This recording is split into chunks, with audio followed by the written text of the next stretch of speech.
Hi, my name is Andrzej and welcome to the Helpful Habits. In this podcast, we'll learn how to employ good habits that will do the hard work for us, how to change our lives for the better, not by taking massive leaps, but with the help of small, easy to implement steps. In this episode, you will learn what is a habit, what is the proven formula to develop a great habit in your life, and what I consider to be the greatest habit of all. Let's talk about the habit of learning. Does the name Hamleys ring any bell? It is the largest toy store on the planet. Hamleys has 7 floors stuffed with toys, games, Lego, and everything a child can dream of. People travel from across the globe to visit this shop. Please imagine that a 5-year-old boy enters this famous place. How may he feel? Delighted, excited, thrilled? Maybe he doesn't know where to look because there are so many great toys everywhere. This is exactly how I feel when I think about habits. There are so many fantastic habits that it was excessively hard for me to pick just one for the first episode. The habit of keeping a diary, showing gratitude, being mindful, and voluntary suffering, they all will have to wait for their turn. Because my number one habit in the world is the habit of learning. Why it is so essential? Socrates stated it excellently nearly 2,500 years ago. Employ your time in improving yourself by others' men writing, so that you shall come easily by what others have labored hard for. In other words, you can save yourself decades of trial and error, decades of misery and failure by acquiring valuable proven knowledge about how to do something, by using the existing wheel instead of trying to reinvent it. People who are lifelong learners can achieve much more than individuals who think that they already know everything. Let's examine Mary's case.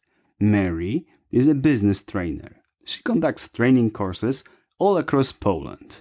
Her area of expertise is public speaking. She is passionate about this topic and she knows it inside out. But her problem is competition. There is a great deal of experts in public speaking in Poland, and that's why Mary has problems getting enough contracts. Joanna, a friend of Mary's, explained that she needs to find a niche. Instead of addressing her offer to everyone, it would be better to find a specific group of clients with a particular need. Mary decided to learn more about data storytelling and strategies for reaching a specific group of customers. After 6 months, she was ready to enter the market with a new set of skills. Because only a few people in her country are conducting trainings about data storytelling, now it is much easier for Mary to find clients, and she can charge more for one workshop. Another problem that Mary had was traveling. Her heart broke a little every time she had to leave her 2 small children, Paul and Anna. Even though she enjoyed comfortable beds in hotels, access to sauna or swimming pool, she missed her family even more. She confessed it to her friend Michael, also a business trainer, who advises her to learn how to conduct trainings online. In this way, Mary can do the work she is passionate about without compromising her precious time with her family. Because Mary and technology weren't best friends, it took our heroine 12 months to master teaching online, but she finally did it. Now the majority of her trainings is in the virtual world and her whole family loves it. The last thorn in Mary's side was the number of days she was working.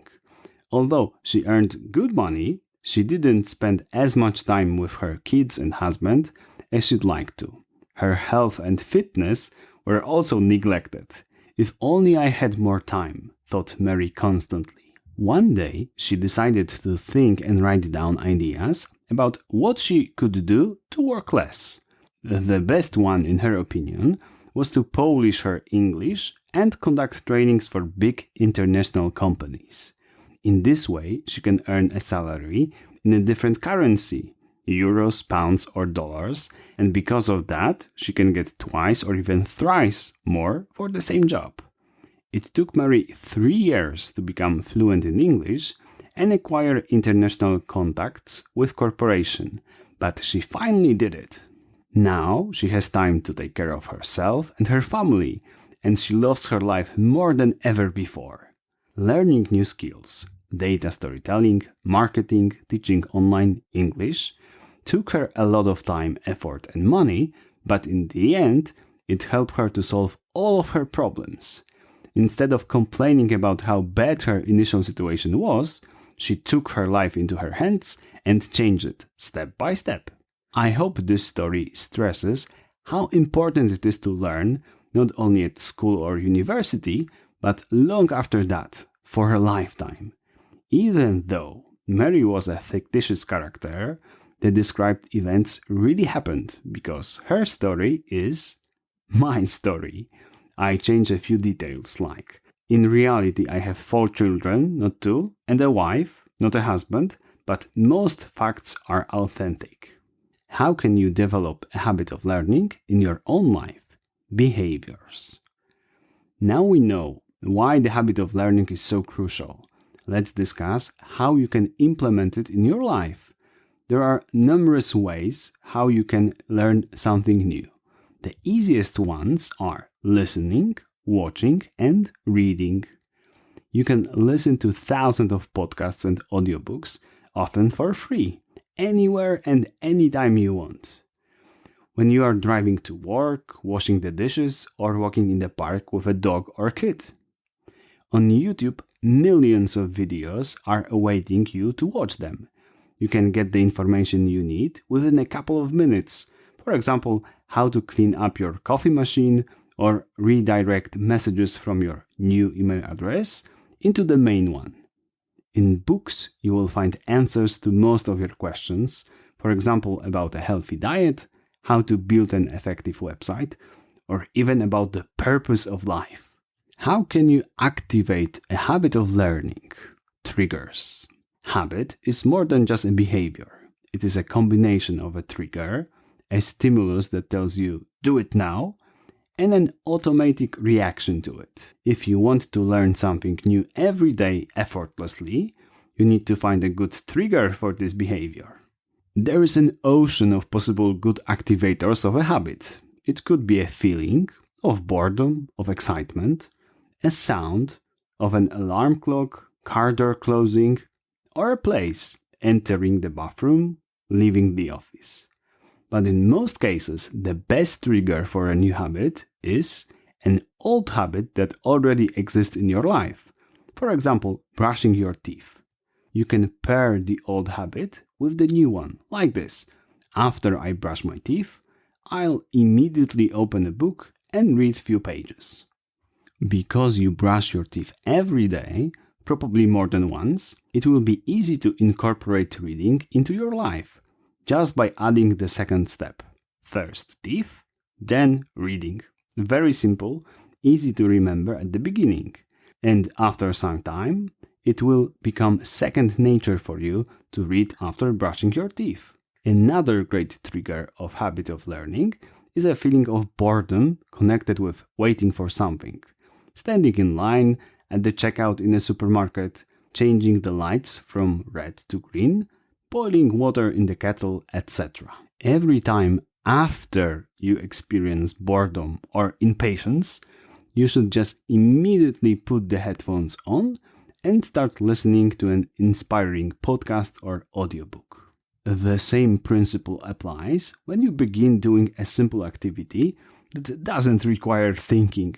For example, washing the dishes, vacuuming the apartment, commuting to work, going on a walk. After you're about to start a no-brainer behavior, you should immediately put the headphones on and hit the play button.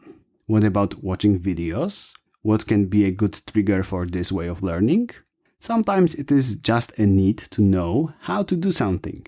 After I discover that I don't know how to create a pivot table in Excel, I immediately go to YouTube and look for an instructive video. Some people like to pair learning with eating. After I start having lunch, I'll immediately go to TED.com and watch one ingenious presentation. Or the second option, which I highly recommend, after I finish eating, I'll immediately watch a speech or a video lesson from a course. How can you reward yourself in the habit of learning? Rewards. In the Habitual loop, we have 3 elements. 2 of them we already covered, the trigger and the behavior. The last one is the reward. Before the behavior becomes fully automated, it is a good strategy to motivate yourself to do a beneficial action by giving yourself a treat. It could be something tasty, a square of chocolate, piece of dried banana, cup of coffee, etc. Something pleasant, a moment of relaxation with your favorite song, looking at funny photos or cat memes, or a feeling, maybe pride because you did something hard. Now and then, you don't need an extra reward because the behavior was rewarding enough in itself. Running can get you high because endorphins flood your brain. The joy you derive from reading will be motivating enough to do it more often in the future. But if you are learning something boring, for example, the history of political doctrines for the exam, then giving yourself a treat will be highly recommended. You need to create a positive link between the behavior, learning, and its result, getting a reward. Only in this case you will stay motivated to do it in the future. The complete formula to the habit of learning. Sentence. Now, let's put all the pieces together. When you design a new habit, you should write it down in one sentence, like this. After the trigger occurs, I'll immediately do the behavior. Thanks to that, I'll get the reward. You can incorporate learning in your life by developing one of the following habits. After I brush my teeth, I'll immediately grab a book and read few pages. Thanks to that, I'll feel inspired. After I feel bored or irritated by waiting in line, I immediately put the headphones on and listen to a podcast or audiobook. Thanks to that, I'll start to feel a positive emotion instead of a negative one. After I finish eating a meal, I'll immediately go to TED.com and watch one marvelous presentation. Thanks to that, I'll feel smarter. Of course, you can create a different set for yourself. Feel free to substitute a trigger, behavior, or reward from my examples with your own ideas. Final words. By learning every day, you can improve the quality of any aspect of your life, your health, finances, relationships, work, and business. You don't need to sacrifice a big portion of your day for that result. You can find time in between activities or by doing 2 things at the same time, like walking and listening. Use the insights from this episode, become a lifelong learner, and see you next time. May the power of good habits be with you.